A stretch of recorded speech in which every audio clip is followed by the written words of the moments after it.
I hope I'm audible. We can hear you, we can see you. Everything's good, working well. Great, perfect, perfect. And I must say big thank you to my dear friend and sister Omo, who thought it wise to invite me to be a part of this great work. And like she said, we've done quite a lot together, and it's always, always a pleasure collaborating with Omo. I'm sure a lot of you on this call already know that. So I've been introduced just to throw in the fact that I'm a Toastmaster. I know some of you already know that. I'm a Toastmaster and I currently serve as the Area Director of Area 17 Toastmasters International. You're probably wondering what's the job of the Area Director? It's simple and not so simple, I must say, because leading and managing people is never easy. So what I do is I supervise, I guide, I have oversights over all the clubs in Area 17. So every club has a president and exco, and then I sort of serve in that capacity to just sort of guide and support them. So I do a bit of speaking, quite a bit of speaking, training, coaching, etc., and of course facilitating. So Omo, thank you for this opportunity and for this platform. Over the years, or should I say over the weeks since you started the Maduka Masterclass, which by the way, I think is a really, really laudable initiative. Congratulations. You've done quite a lot. And the way I like to see it is you have been building line upon line, precept upon precept, brick upon brick. So I want to ask our audience here this morning, if you think or if you know that Omo has been dripping premium value week on week, please throw something in the chat box. Give me a 5 or an emoji that represents how you feel. Give me a 5 or an emoji in the chat box.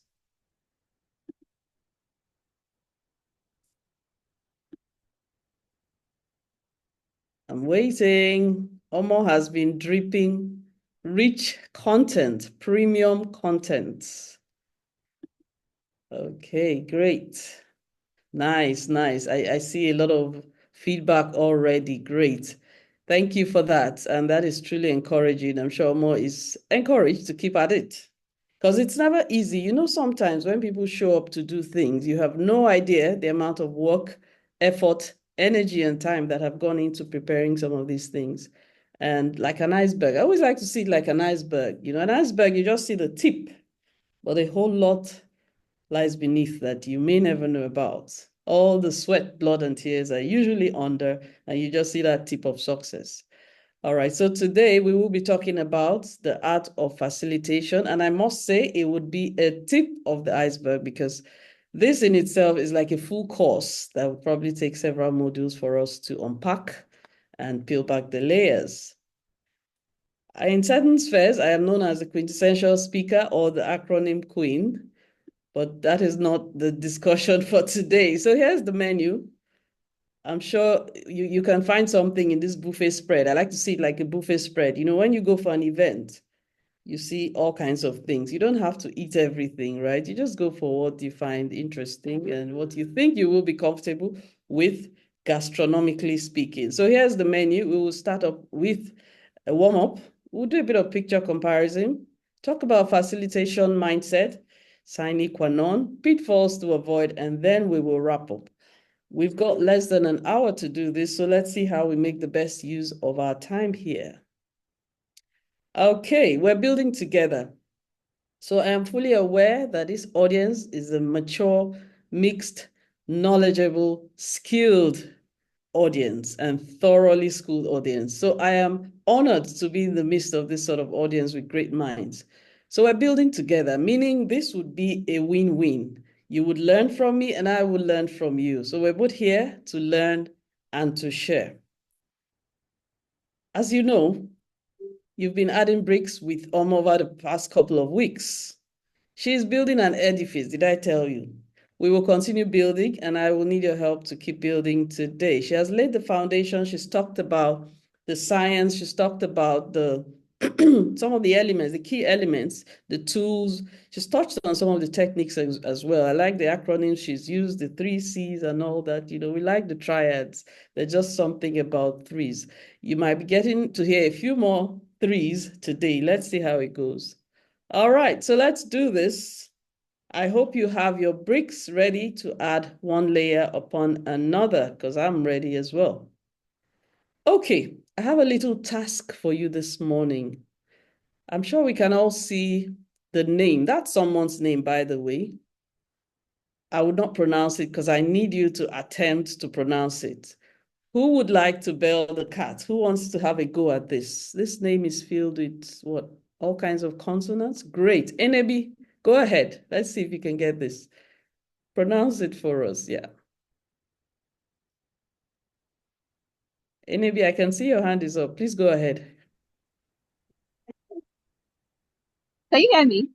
Okay, great. Now I can hear you. Yes, now I can hear you. Okay.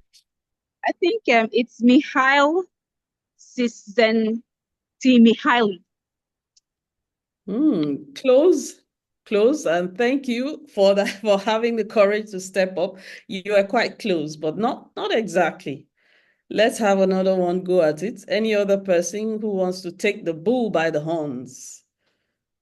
Don't be shy. We're here to learn, right? Who else? Any other person? I don't see any more hands. Omo, please help me. Are there more hands? I do not see any more hands. No, no more. We have a group of courageous people here. What's going on? What's going on? Someone else should try before I Yeah, let the cat. Nafisa's hand is up and Moji's hand is up as well. Okay, great. So let's hear from okay, so let's hear from Nafisa. Nafisa, go for it. I just want to try. Okay, go for it. Mihail Zenshal. Okay. All right. Thank you. Thank you. Thank you, Nafisa. Good attempt. We would hear from Moji, and then I'll let the cat out of the bag. Okay, Moji, the floor is yours.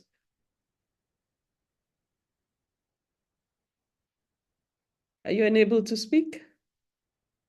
You're muted. Okay. Moji, the floor is yours, please. Go ahead. Would you try again? You can unmute, just unmute. Accept it's your network. Nobody restricted. You can't unmute. Okay. All right. No Okay. problem. Okay, Okay. good. Good. Good morning, everyone. Good morning, the facilitator. I just want to try. Go ahead. Mihaly Csikszentmihalyi. Okay, good attempt yet again. But you would notice that in English, or well, in a lot of languages, some letters are silent. And this is one name that has quite a number of silent letters. And for me, when I see such words with silent letters, I ask myself, why are they wasting the letters? Okay, so how do we pronounce this word, or this name rather? It's called Mihai. She sank Mihai. Mihai, she sank Mihai. Can anyone attempt now? Mihai, Chisang Mihai. Can anyone attempt now? The cat is out of the bag. Okay, Nafisa, have a go at it. Mihail Csikszentmihalyi. Okay, Mihai. You'd see that there's no L. I'm not pronouncing any L, right? Mihai, Chisang Mihai. All right. So I hope that has warmed up our mouths a bit because it was designed to just get us warming our mouths. Right. So he is the author of a book titled Flow. And if you're familiar with the flow state, I'm sure we've all been in that flow state one time or the other. It's a state in which you get absorbed in an activity so much that you forget everything else. You know, nothing else matters. You're so immersed in that activity. And a lot of times we get into the flow state when we're doing things we really love or things we enjoy. So I'm hoping that we would all get into the flow state during this session and, of course, beyond. Moving on, I have a few questions for us. Which is easier, virtual or face-to-face facilitation? So are you team virtual or are you team face-to-face? Which do you think is easier? Anybody? Anybody? Okay, let's see. Yeah, great. Yeah, please, let's hear from you. What do you think? I think virtual is easier, but if I should be the one to be facilitated, I would definitely prefer face to face. Okay, why? Can you tell us why? I think for me personally, face to face is more engaging. Distractions that could be there in a virtual session could actually interfere with the delivery and what have you. But face to face is better. But then for the facilitator, maybe an amateur facilitator like myself, I would prefer going virtual. Interesting. Okay, thank you very much for that, Yahaya. Appreciate your response. So I'm looking at the chat box and I see a number of responses here. Some say virtual, some say face-to-face, and so on and so forth. Yes, indeed, the jury is still out on that one because whether it's virtual or face-to-face, there can be distractions on both sides. There are pros and cons on both sides. But indeed, I agree that with face-to-face, it's more engaging. But as the facilitator, perhaps you may have more work. Well, to be honest, like I said, the jury is still out on that one. There is a special kind of work or a set of challenges you face with virtual. And then, of course, there are those you face with face-to-face. But I think COVID has done something to us, and I doubt we would ever go back to pre-COVID, right? Because COVID in many ways served as a catalyst and an accelerator. We've had to acquire skills that we never had. We've had to sort of sharpen our saw and hone a lot of things we never thought we could. So the point I'm trying to make is this conversation we're having, right? The idea is we need to be able to feel comfortable enough to facilitate whether it is face-to-face or in virtual sessions. Now, let me talk a bit about virtual facilitation. There are some things to note when you are facilitating virtually. There are certain things to note. You would notice that over time, there's some meetings you've been at rather, and then people are popping in and out, right? Or for some reason, internet is bothering everyone and they've got like 3 providers and it's still a problem. Now, that is one challenge with virtual facilitation. But as a facilitator doing a session virtually, what should you be concerned about? I'll just highlight them quickly and then, of course, get a few inputs from all of us as well. First off, you want to ensure that you have the right presence virtually.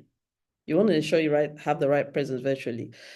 And so how does that translate into how the people feel, right? They need to see you. So you have to be visible. And what that means is you have to put on your video. Now, when you put on your video, what are the elements you are supposed to convey, right? Or supposed to give attention to? Your lighting. Now, at the start of this meeting, before some of you came in, a few of us were on the call and we're trying to adjust a few things here and there.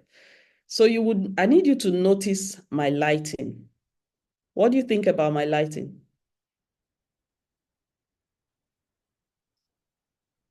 Anybody, what do you think about my lighting? Adequate. Okay, adequate. Great.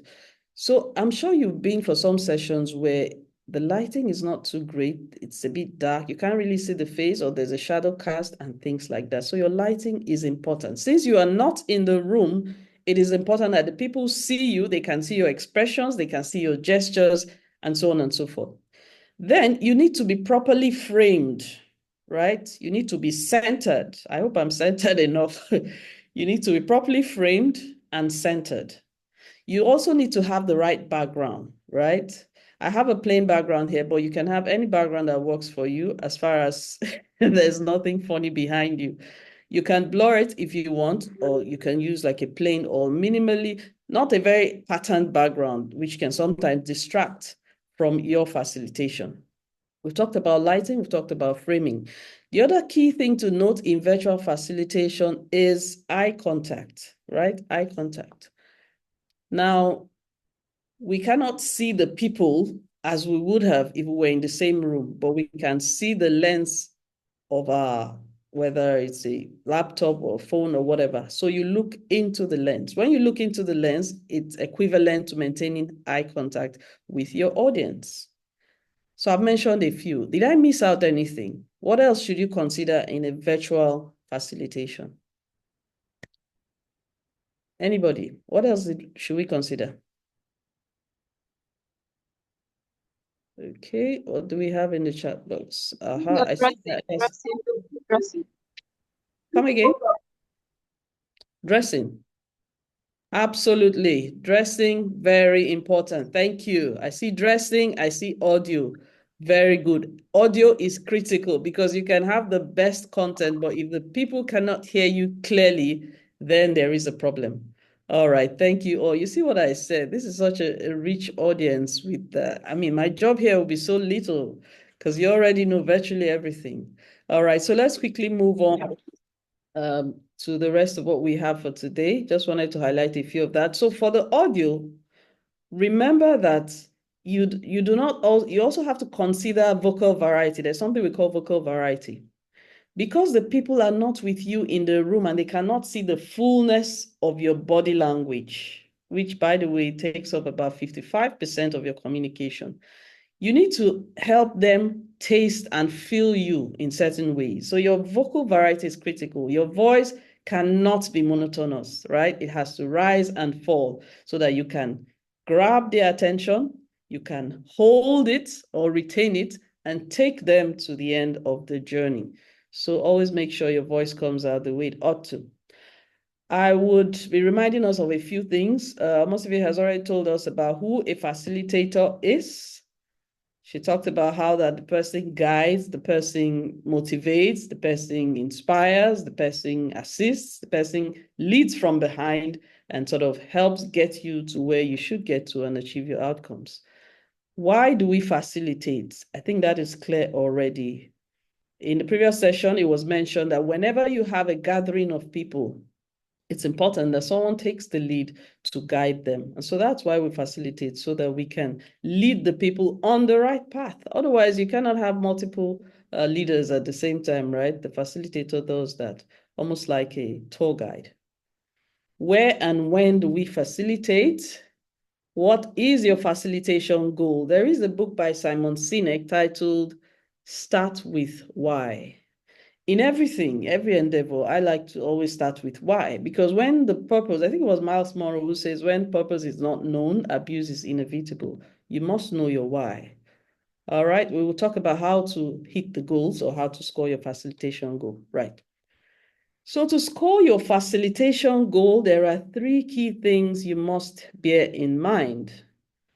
Know, feel, and do. I like to call it the KFD. Know, feel, and do. What do you want the audience or the participants to know? How do you want them to feel? And what do you want them to do? What do you want them to know? Normally, the content, the objectives would have been set. Most of you talked about the agenda, the session plan, and all of that regarding the content. You have your content well laid out. Those are the things you want them to know. How do you want them to feel? At the end of the session, you want them to feel like they have actually acquired all of those or the objectives have been met. You want them to feel empowered. You want them to feel like, yes, I can do this. Then what do you want them to do? You want them to then utilize what they have learned to actually go and make a difference. So remember, KFD, know, feel, and do. So whether you're facilitating a session with 5 people or with 5,000 people, the rules still apply. Before you step in there, ask yourself, what do I want my audience to know? How do I want them to feel? And what do I want them to do? So I'm hoping that at the end of this session, you would know a bit more about the art of facilitation. I'm hoping that you will feel empowered, you will feel enabled, you would feel like indeed your skills have been enhanced and that you can go out there and do great facilitation. I have a picture here. I'd like someone to tell me what is the link with facilitation. There are 3 objects here or 3 items. How do they link with facilitation? Anybody? It's not a trick question, so just go ahead and tell me what's the link with facilitation. 3 items here. The first one, to hook the audience, hook their attention, grab their attention. Okay. Okay, the next one. Okay, you just want to take the first one. All right, thank you, Mukhtar. Okay, I think the first one Good is an answer. morning. Good morning, The ma. third one, to hold everybody Okay, together. sorry, let's hear from Gilbert and then we come to Ifenyua. All right, Okay, good morning. good So morning. I think the first one looks like an anchor. So you want to pin them at a point, like get their attention. Then the second one is a journey. So after you've gotten their attention, you're taking them on a journey.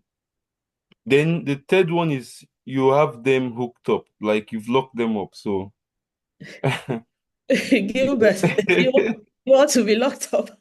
no, not locked up like that, but at least Okay. you've gotten their attention and you've been able to pass your message. All right. Thank Yeah. you. Thank you very much. You really hit the nail on the head.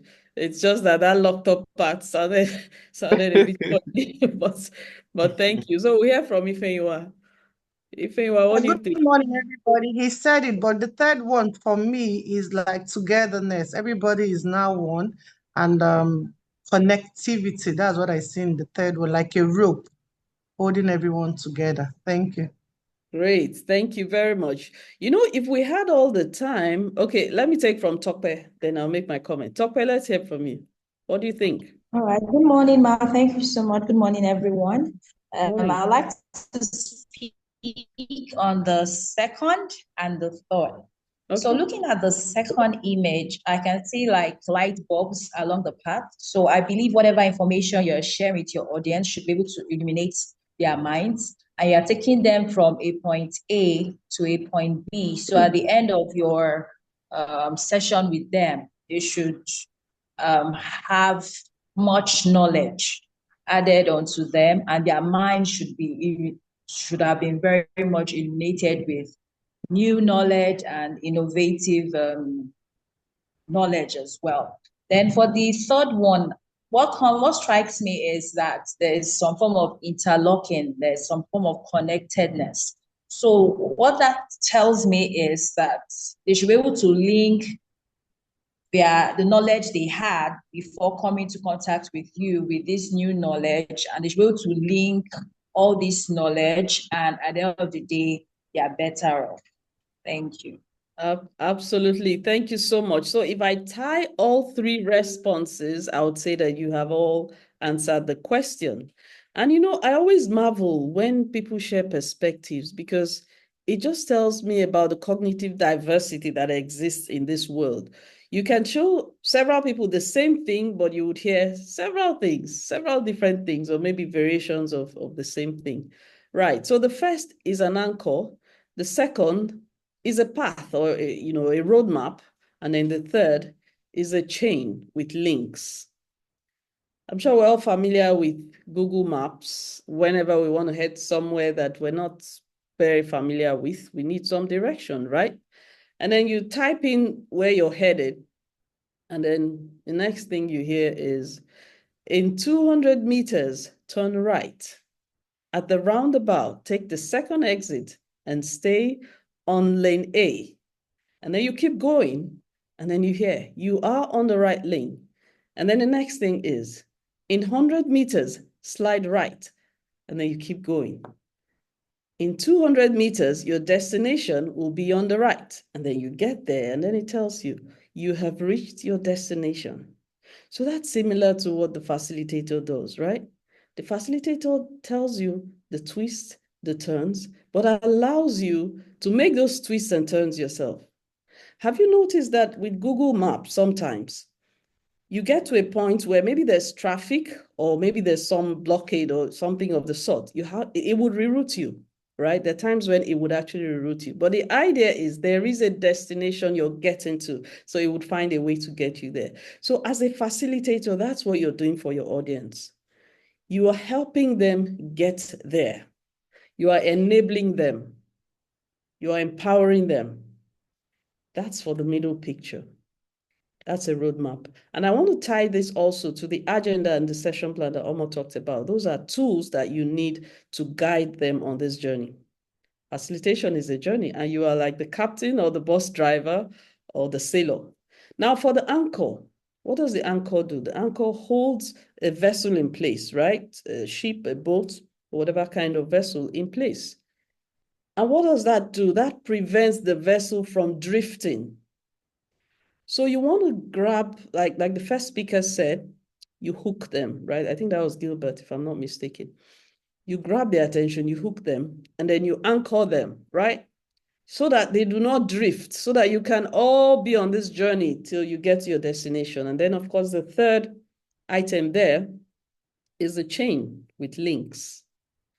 As you facilitate, you have to ensure that there is smooth linkage across your facilitation. And then you want to link things up. And that is how people remember when you link things up. All right, so just remember these three pictures.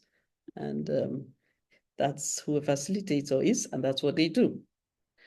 So in everything, pretty much everything in life, the bedrock is the mindset. The mindset we take into different things, into learning, into relationships, into skills building, anything begins with a mindset. So for facilitation, there is also a mindset. As a good facilitator, you need to consider inclusiveness. Remember that we learn differently. Some of us are visual learners. Some of us prefer to listen. Some of us prefer to listen to audiobooks. Some prefer to read the book digitally. Some prefer to have the book. They want to palpate the book, right? The 3D book in their hands where they can thumb through the pages and then make those highlights. We're different and we learn differently. So in your facilitation, you have to remember that your audience is made up of all kinds of people that learn differently. There are those that like to write things down. There are those that like to say the thing. There are those that like to move their body and all sorts. So put in the different elements into your facilitation. Remember, as a facilitator, you are helping people connect. I think the previous session, Omo mentioned this as well. You're helping people connect. You are connecting, you are communicating, you are coordinating. Once you're facilitating, remember, it's all about the audience, not you. Sorry. It's all about the audience. You are equalizing. You want things, you want it to be a level playing field, right? I know we always have a mixed audience, so people are at different levels. But as much as possible, you want to bring your message and the way you convey your message in a way that no matter the level or the expertise of the individual, they can plug in. So that's the equalizing there. You want to create a psychologically safe space. That's what the safety is doing there. What do I mean by psychologically safe space? An environment where everyone feels that they can actually speak up and they're not afraid of any repercussion or afraid of judgment or any of the sort, right? When they realize that, look, we're all here to learn. I know something you don't, you know something I don't, and if we all sort of share this, then we will all know a lot more than when we came. So create a psychologically safe space so that people can speak, and then you can also benefit, and everyone else. Perspective sharing, similar, like we've done with the picture here. People have shared different perspectives. Very important. So as a facilitator, you create that atmosphere that enables perspective sharing. Flexibility. The last session, I recall, it was also mentioned. You have to be flexible. While you have a nicely laid out plan and agenda, right? You want to stick to it. But truth be told, all the factors are never under your control. So some measure of flexibility is important so that you have a smooth sail. Then, of course, openness. All right. So I want you to remember something, fluid facilitator. So if you have your hands free, I want you to do this with me. Can you do this with me? What does this remind you of? What does this remind you of? Can you see my hands? What does that remind you of? Okay, let's see what's in the chat box. Water waves, beautiful water waves. Right, so as a facilitator, might I add, as a great facilitator, you have to be like the water waves. You have to be smooth, you have to be fluid, and you have to be flexible. It was Dale Hunter that said, a group facilitator needs self-awareness, awareness of others, and has to commit to leading the group to fulfill their purpose. Remember, we started off with why. Why? Start with why. When your why is clear, then you know exactly whether you're turning a left in 200 meters or a right. Okay? It's not about you, it is about your audience. So let's take a good look at some of our key elements that need to be part and parcel of our facilitation. Audience elements. You want to remember that what you're doing is about the audience. So you want to know who and who make up my audience. What do they know? What do they expect? What do they need? Because you're there to meet objectives. Remember, you're there to help them meet their goals. You're there to also meet your goals, but primarily you're there to help them meet their goals. Facilitator elements, I've touched on quite a few already, but I need you to remember KFD. If you forget everything else, remember KFD is the key goal, key triplet of the facilitator. Active listening. We often hear about active listening. I'd like someone to tell us what we mean by active listening. What's active listening? In your own terms, you don't have to quote anything. In your terms, as simple as possible, what's active listening? Anybody? What's active listening?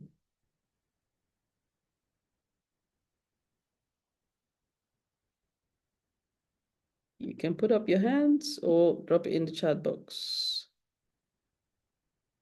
Okay. I don't see any hands. Active listening, I'm sure we all know that. All right, you can drop in the chat box. So I'll just carry on just so we manage time.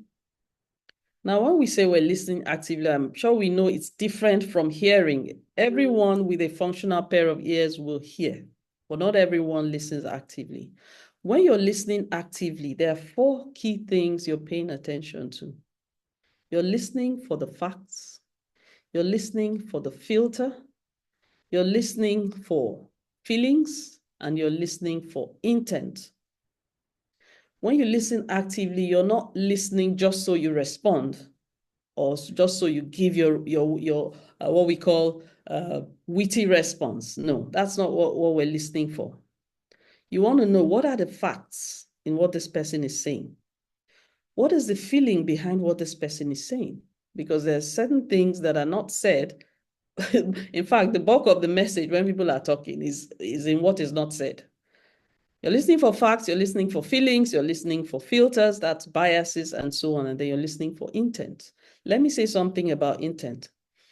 Intent essentially is this: when people come to you and say something, there is an intention, there's a reason they're saying it. It may be that they don't really want you to fix anything. They just need you to hear them out. For some, yes, they need you to fix it. Others need you to hear them out. Others just want to talk about it and sort of let it off their chests. But you need to be clear. Are you telling me this so that I can help you solve the problem, or you just need a listening ear? Or you just maybe need clarity, you need help with clarity. So be clear on those 4 items. Smooth linkages, we've already talked about this earlier. And then I'd like to sit a bit on the powerful questioning. We all ask all kinds of questions, but you notice that the most powerful questions are open-ended questions. Open-ended questions. Can someone tell me what open-ended questions are in your terms? What are open-ended questions? What do you understand by that? Open-ended questions. What are they?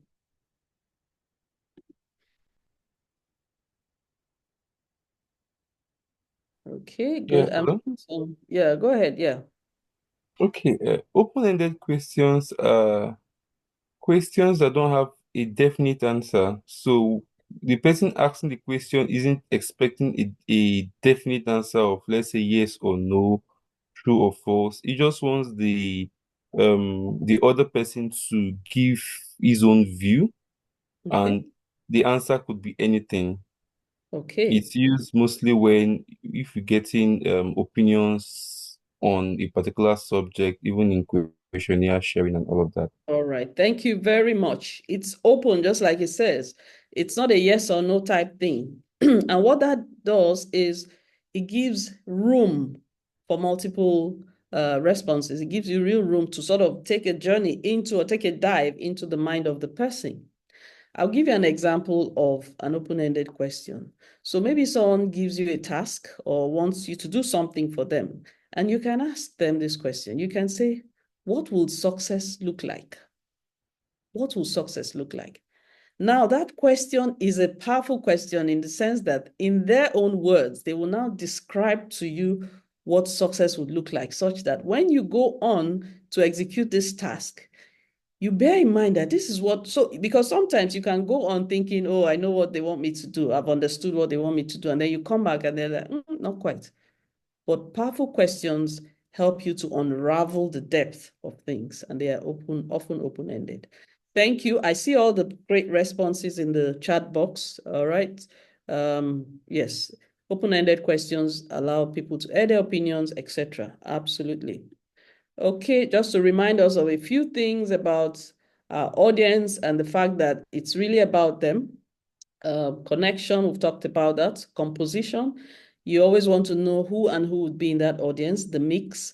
And you know that sometimes you have some really erudite people in some audiences, so you need to just know exactly what what you have to say and what you have to dish out, right? You need to know their expectations. We've said this, their needs, and please, please, please do not assume knowledge. Do not assume knowledge. Never assume your audience knows. Ask. You might be surprised, you might be impressed, or whatever, but never assume knowledge. All right. So, well familiar with MMR. Well, I'm not talking about the vaccine, measles, mumps, rubella, but I need you to realize that if you are facilitating, you need to keep it memorable, keep it meaningful, and keep it respectful. Memorable, meaningful, and respectful. It has to be memorable because we know that the attention span of adults, in the past, we used to think it was just children that had such a short attention span, but increasingly we can see that even adults, there's just information everywhere. There's just so much being thrown at us. So you need to do something that keeps it memorable. So you notice sometimes speakers use what we call aid memoir, memory aids, right? Sometimes they're acronyms, sometimes they're stories, sometimes they're illustrations. The idea is to keep it memorable because humans will always remember those things much more than the elements that are listed. You want to keep it meaningful. Now, for it to be meaningful, it has to touch the pain points of your audience, right? It has to hold meaning for them. That's why you need to know the needs and the expectations of your audience. What has meaning for someone else may really not do the same for another. You need to keep it respectful. In every interaction, respect is crucial, no matter the audience, whether they're above you, below you, beside you, whatever. Every human interaction needs respect. I'd like to throw in another set of 3 C's. I know last week we talked about, some 3 C's: connect, coordinate, and communicate. Today, I want to throw in another. Keep your facilitation clear, keep it concise, and keep it compelling. If you forget everything else, remember the 3 C's: clear, compelling, and concise. And while you're at it, as the facilitator, you need to maintain your composure. So I've been, I think a while ago at work, we had a session that we ran, like a company-wide session. And in the middle of that session, we had a really, really bad glitch. We had a really, really bad glitch. And I was the one facilitating. Now, like I said, it was company-wide, so everybody was on the call. Everybody, different levels of employees were there. I had to maintain my composure. I knew that, look, the slides were not coming on. So someone else was supposed to share the Menti slides, the Menti output rather, sort of like polls and all that, but it wasn't coming up. And the person was the one that set up that Menti, so nobody else could share it. So I had to maintain my composure, and I carried on like nothing went wrong. In the moment, I had to just throw in something to engage them since the Menti wasn't coming up. And I like to call those things snacks. I call them communication snacks or icebreaker snacks. You have them in your back pocket for when things don't go the way you plan. And they sometimes will. To maintain your composure, maintain your confidence, and maintain your credibility as a facilitator. Here are a few pitfalls to avoid. We've talked quite a bit about the things to do. Here are a few to avoid as well. Lack of preparation. The agenda, the session plan, and everything else you do prior. You know, previously we talked about the planning, the preparation, and so on. The D-Day is here. You want to make sure you've done all of the pre-work before the D-Day. Otherwise, it would not go well. Lack of flexibility. I already talked about the fact that we had to be fluid. Someone says it looks like snake movement. Well, I guess you're right, but it's been a fluid facilitator, all right? Remember that. Poor questioning techniques, that's also something to avoid. If you ask your audience mostly close-ended questions, you will not get a lot out of them because it's either yes, no, or maybe. But when you open up the questions, there is so much. So I found out that a lot of humans are walking around like treasure troves, like people have so much on their inside. But if you don't ask the right questions, you just may never know. Over controlling the session. As a facilitator, you do not have to control every single piece, you know, down to controlling what they say. Yours is to guide, yours is to assist. And like almost said in the previous class, yours is to help them. At the end of the day, they should be able to give themselves a high five and say, we did it. Do not over control the session. And then of course, personal bias. You do not want to introduce your personal bias into what goes on. For one way people introduce their personal bias is when they ask questions that are leading, you know. It's what you have in mind and you now ask it in a way that leads the people, then you really haven't done much. You want to be as neutral and objective as possible. Finally, ignoring group dynamics. Ignoring group dynamics. You do not want to ignore group dynamics.